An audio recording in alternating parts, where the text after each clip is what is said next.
bienvenidos a una sesión más de matemáticas para primer grado de secundaria. Soy la profesora Luisa y como cada sesión vamos a seguir desarrollando el contenido programático del ciclo escolar 2016-2017. Esta es la última sesión del ciclo, así que bueno, pues vamos a seguir trabajando con la comunicación de información. Si recuerdan, en la sesión pasada vimos tablas de frecuencias, frecuencia absoluta, relativa, y pues por cuestiones de tiempo no pudimos terminar las dos columnas de esta tabla que vamos a concluir hoy. Recuerdan que obtuvimos la frecuencia absoluta, la frecuencia relativa y la frecuencia absoluta acumulada, pero nos faltó rellenar la columna de frecuencia relativa acumulada y la del porcentaje. O sea, es lo mismo, pero en el porcentaje, ¿sí? Entonces vamos a completar la tablita y luego vamos a pasar al tema del día de hoy, que es la lectura y comunicación de información mediante la representación gráfica, donde vamos a trabajar con gráficas de barra y circulares. Obviamente existen muchos otros tipos de gráficas, las de línea, las de dispersión, los pictogramas, etcétera, etcétera. Pero hoy nada más vamos a tratar de entender cómo funcionan las gráficas circulares y las de barras. Entonces, pues bueno, vamos a completar la tabla y recuerden que para obtener nuestra columna de frecuencia relativa acumulada, tenemos que sumar HI, es decir, la frecuencia relativa simple, ¿sí? Tenemos que sumar cada uno de los datos que tenemos, de los valores, con el de arriba. Y lo vamos colocando en la columna de frecuencia relativa acumulada. En este caso, si nos vamos a HI, tenemos 0.21 o 0.21 y no tenemos ningún valor por encima. Entonces vamos a repetir este valor, 0.21. ¿Sí? Ahora nos vamos con 0.5. Como tenemos el 0.21 arriba, se lo vamos a sumar. Entonces 0.21 más 0.5 es igual a 0.71 o 0.71. Lo mismo vamos a hacer con la siguiente coordenada de 0.14, vamos a sumarle los de arriba. Si sabemos que aquí ya hay 0.71, nada más le agregamos 0.14. 0.71 más 0.14, ¿cuánto nos va a dar? 5 y 8. 0.85. ¿Sí? Y por último, vamos a agregarle al 14 los tres valores que tiene por encima en la misma columna. Si ya sabemos que hasta acá hay 0.85, pues a 0.85 le vamos a agregar 0.14, 5 y 4, 9, 8 y 1, 9, punto, ¿sí? Entonces nos da 0.99. ¿Sí? Entonces, tenemos completa la columna de la frecuencia relativa acumulada, ¿sí? Ahora vamos a convertir nuestra última columna a porcentajes. Entonces, para poder hacer esto, vamos a multiplicar la misma columna de HI, porque estamos hablando de frecuencia relativa, la misma columna de HI por 100. Y así vamos obteniendo cada valor que le corresponde. Sí, entonces si tenemos H1 que es 0.21, lo vamos a multiplicar por 100. Yo creo que en alguna clase ya hemos visto que cuando un número tiene ceros, podemos hacer directamente la multiplicación, en vez de hacer lo que voy a hacer ahora. Si yo hago la multiplicación con el algoritmo tradicional, tendría que yo hacer esto, ¿no?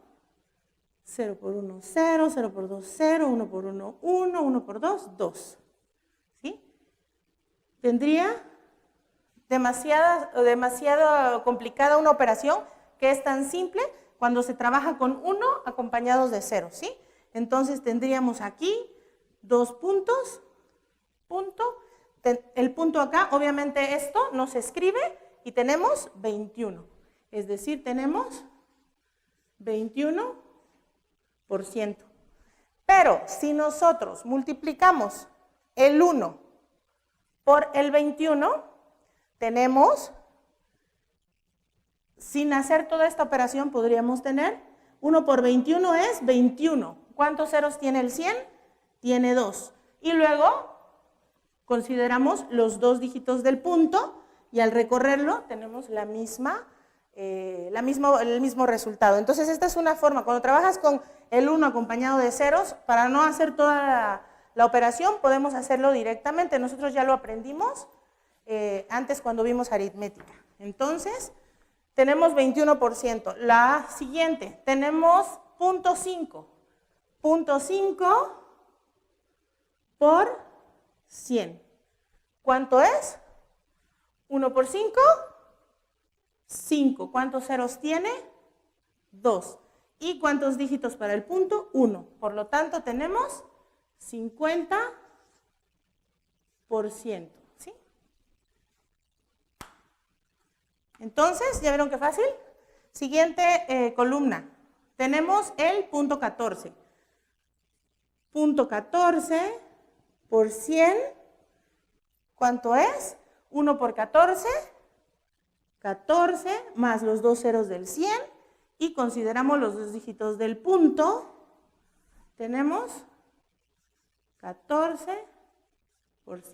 ¿Sí? Y el último, bueno, no hay necesidad de hacerlo porque también es 14. Por lo tanto, es 14%. ¿Sí?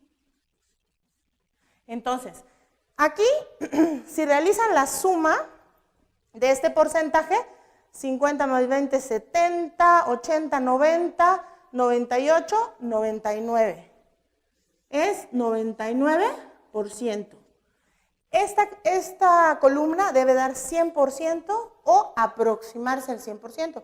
Cuando trabajamos con decimales, obviamente no obtenemos el 100% exacto, pero está comprobado que está bien nuestra tabla porque está demasiado cerca, muy aproximado al 100%. Y bueno, pues así de fácil obtenemos la frecuencia relativa acumulada y podemos también entender esta misma información en porcentajes, así de fácil. Y bueno, ahora sí vamos a pasar a nuestro tema del día y bueno, yo espero que hayan entendido bien las operaciones y voy a quitar la tabla ya para que pasemos a entender cómo funciona y cómo podemos comunicar cualquier tipo de recolección de datos, cualquier tipo de información mediante las gráficas de barra y las gráficas circulares. Primero vamos a entender algunos conceptos. Cuando hablamos de recolectar datos, recolectar información y además presentarla para que sea entendible, es decir, podemos recoger características o podemos recoger datos numéricos de una muestra o de una población completa.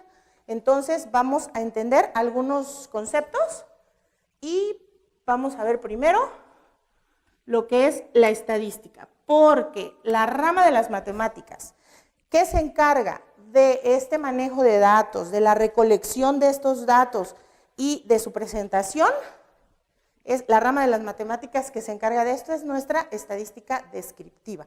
¿Por qué? Porque esta se encarga de hacer las encuestas, los censos, etcétera. Ustedes conocen el INEGI, ¿no? Es el Instituto Nacional de Estadística y Geografía, si no me equivoco. Bueno, me imagino que a sus casas alguna vez habrá llegado algún representante del INEGI a hacer un censo de cuántas personas viven, ¿no? Qué tipo de familia vive en su casa, y esto nos sirve para saber la cantidad de personas que hay en el país y también para determinar el tipo de familia, ¿no? El nivel económico, etcétera, etcétera. Cuando hablamos de censos, hablamos de una recolección de datos que se hace de una población completa. En este caso se puede hacer un censo de un país completo, ¿sí? Cuando hablamos de una población, estamos hablando no en el sentido común de la palabra, porque si yo digo la población de una ciudad o de un pueblo, puedo utilizarlo de esa forma, pero cuando aquí hablamos de una población, podemos referirnos en estadística descriptiva también a objetos, también a animales. Por ejemplo, si quisiéramos estudiar el promedio más o menos del valor de las casas de una ciudad específica, Nuestra población serían el precio de las casas, o sea, las casas en sí. Y en este caso estaríamos hablando de una población de objetos, ¿sí? Entonces, en estadística descriptiva, no nos confundamos, cuando hablemos de población no necesariamente estamos hablando de personas, sino también podemos hablar de objetos o de animales, dependiendo de qué datos queremos recoger de cierta población, ¿sí? Y también vamos a hablar en estadística descriptiva, se los voy a poner aquí para que lo tengan más claro. Estas son las tres cosas de donde recoge los datos la estadística descriptiva. Hablamos ya de la población, vamos a hablar del individuo. Lo mismo, cuando ustedes oyen la palabra individuo, lo primero que se les viene a la mente es una persona. Pero en estadística descriptiva vamos a entender que el individuo no necesariamente es una persona. Puede ser también el objeto. Por ejemplo, en el ejemplo que les ponía del precio de las casas en una determinada localidad, una determinada ciudad o pueblo, nuestro individuo sería una casa, ¿sí? Y si vamos a hacer un censo, nuestro individuo sería cada persona, ¿sí? Un censo poblacional, es decir, un censo de cuántos habitantes tiene una ciudad o un país o un pueblo o un grupo de personas completo, nuestro individuo sería esa persona. Si queremos hacer un estudio, una encuesta sobre el tipo de mascotas que se tiene más comúnmente en una ciudad, nuestro individuo sería el animal, ¿sí? Entonces, individuo en estadística descriptiva abarca también objetos, abarca también animales y abarca, por supuesto, personas. Y la muestra, lo comentamos en la clase pasada, la muestra es una pequeña parte de una población completa, donde con esta podemos darnos un panorama general sobre lo que queremos saber. Por ejemplo, ustedes saben que los candidatos, cada vez que van a contender para algún cargo público o para un puesto, para una gubernatura, una presidencia municipal, una presidencia de la República, lo que sea, hacen encuestas. No van a preguntarle a los 120 millones de mexicanos que somos, por ejemplo, a cada uno por quién va a votar, porque sería, además de muy complejo y muy tardado, difícil encontrar a toda la gente, ¿no? Además, económicamente sería casi imposible, ¿no? Entonces, lo que se hace, se recoge una muestra de cada estado y se pregunta a determinado número de personas o de individuos, y con esta pequeña muestra se realiza el estudio que da un panorama general aproximado de cuál es la tendencia o de cuántas posibilidades tiene uno u otro candidato de ganar, ¿no? Entonces, así funciona esto.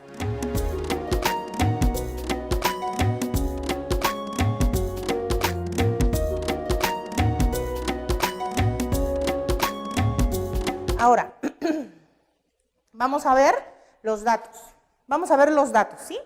Los datos son esa información que recogemos de nuestra muestra o de nuestra población, dependiendo de qué tipo de técnica utilicemos para recoger esta información.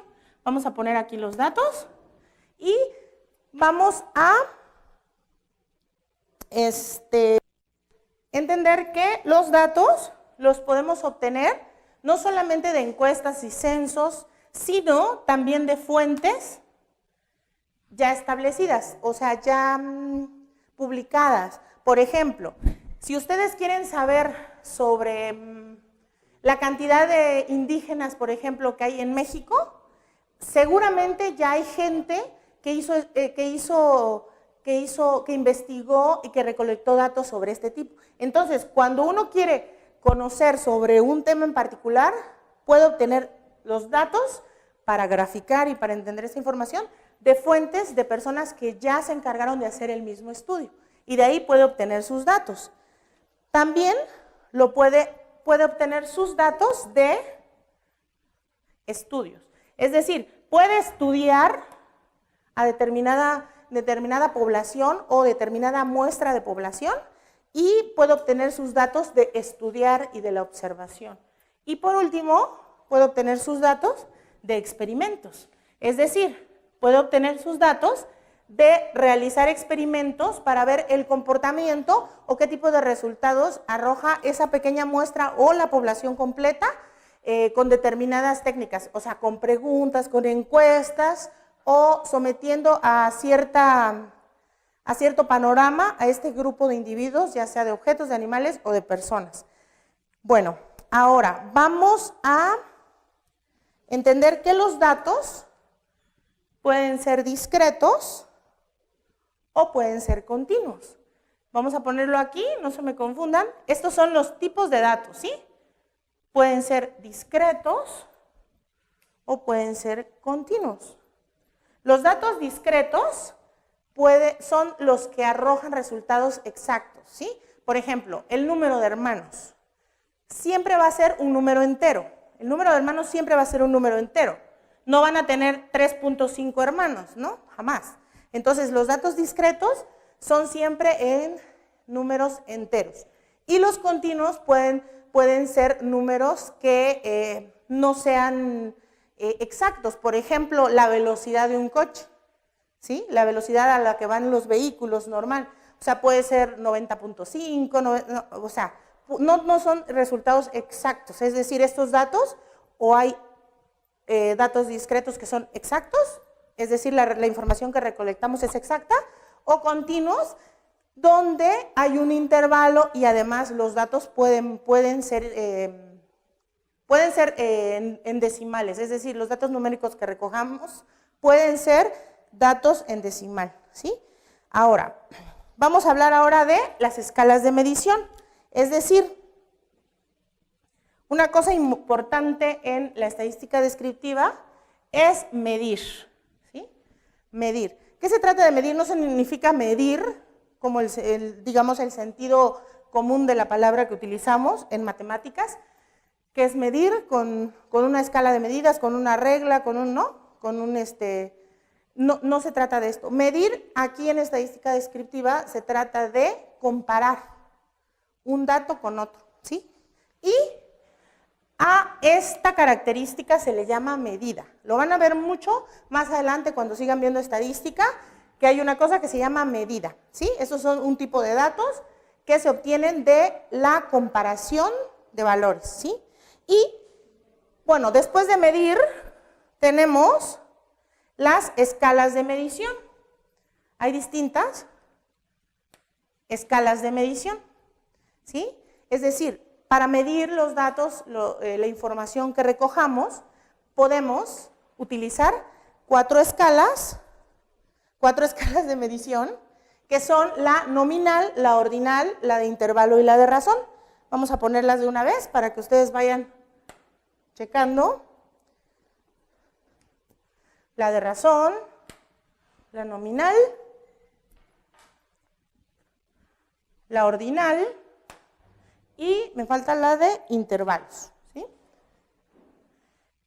Estas cuatro escalas son las que se utilizan para medir todos nuestros datos, es decir, todo lo que recolectemos lo vamos a obtener de estas cuatro escalas.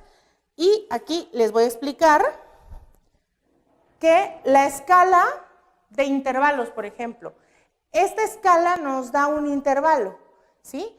Este intervalo quiere decir que ya tenemos establecido de dónde a dónde es posible obtener datos. Y los datos siempre van a estar dentro de este intervalo, ¿sí? Los datos de razón son los que pueden ser tanto de intervalo como datos inesperados o salientes del intervalo. Y por último tenemos, tenemos el nominal que podemos, vamos a poner un ejemplo mejor, más fácil. Cuando en algún documento les ponen que ustedes especifiquen el sexo, que puede ser masculino y femenino, por ejemplo, si se hace una encuesta donde se tiene que determinar qué cantidad de hombres y qué cantidad de mujeres hay, nosotros utilizamos la escala nominal. Por ejemplo, si fuera masculino y femenino, al masculino le podemos asignar un valor numérico y al femenino le podemos asignar otro valor numérico. Y con esos datos numéricos trabajamos. Y por último tenemos el ordinal, Sí, que la escala ordinal habla de preguntas o cuestiones que se hacen en orden. Por ejemplo, ¿les ha tocado que van a algún lugar y luego les preguntan cómo les atendieron, qué servicio les dieron? Por ejemplo, aquí tengo un ejemplo de una escala de medición ordinal. Por ejemplo, si ustedes van y llevan su coche a una agencia para que le hagan el servicio, después pueden ustedes contestar una encuesta donde les pregunten si están completamente satisfechos, si están satisfechos, si les es indiferente, si están en desacuerdo con el servicio o si están totalmente insatisfechos. Si se van dando cuenta, ordinal viene de orden, tiene un orden, desde lo menos satisfactorio hasta lo más satisfactorio o viceversa, como en el caso del ejemplo. Entonces, así tenemos los tipos de escala con que podemos medir y comparar los datos y la información que recolectamos en nuestra muestra o nuestra población. Y bueno, a estos datos que recogemos, la vamos a llamar, ustedes más adelante cuando entren de lleno a lo que es estadística descriptiva, van a ustedes a entender todos estos conceptos. Van a trabajar y van a ver mucho este término, que es una variable estadística. Es decir, la variable es la cosa que ustedes van a investigar, el tema que ustedes quieren ver, que tiene una variación. Obviamente, esta se va a entender con los datos que recojamos, ¿sí? Y, bueno, esta variable, la variable cualitativa o cuantitativa, que la van a ver mucho, son los tipos de variable estadística que puede existir, ¿sí? Entonces vamos a entender lo que es la variable cualitativa y la variable cuantitativa.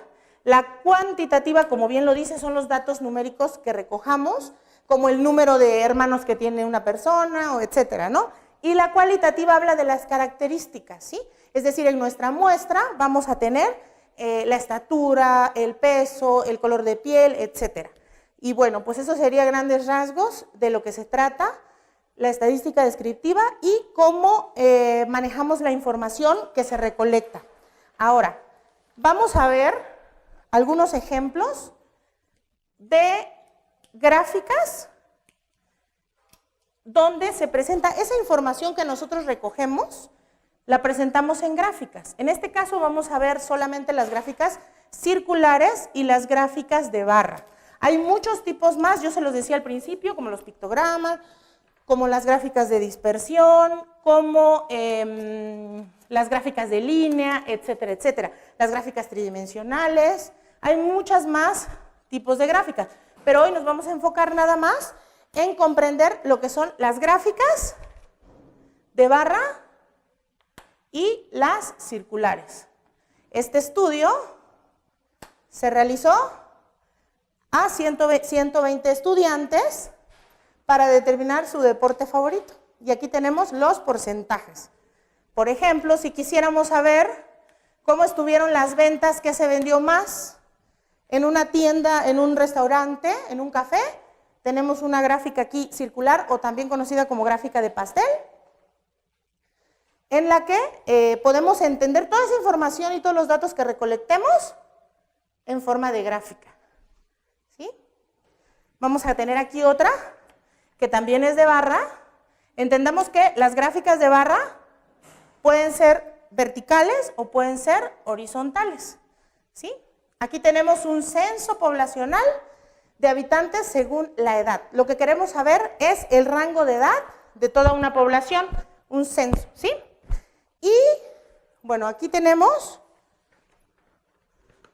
otra gráfica en la que, por ejemplo, si en su secundaria, si en su escuela van a hacer una elección, por ejemplo, de presidente estudiantil, podríamos analizar qué tendencia hay, ¿no? ¿Quién va a la cabeza, quién no? Aquí tenemos un ejemplo de una contienda de este tipo en una escuela y podemos analizar aquí y representar todos los datos recolectados en un diagrama de pastel o circular. Y por último, tenemos una gráfica de barras que nos muestra la venta anual de un negocio, de una tienda. Por mes, cuánto de ganancia se obtuvo. Y bueno, pues eso es todo por hoy. Yo les agradezco que me hayan acompañado durante todo este ciclo y espero volver a verlos y que hayan disfrutado y aprendido conmigo. Y bueno, pues fue un placer estar con ustedes. Gracias y hasta la próxima.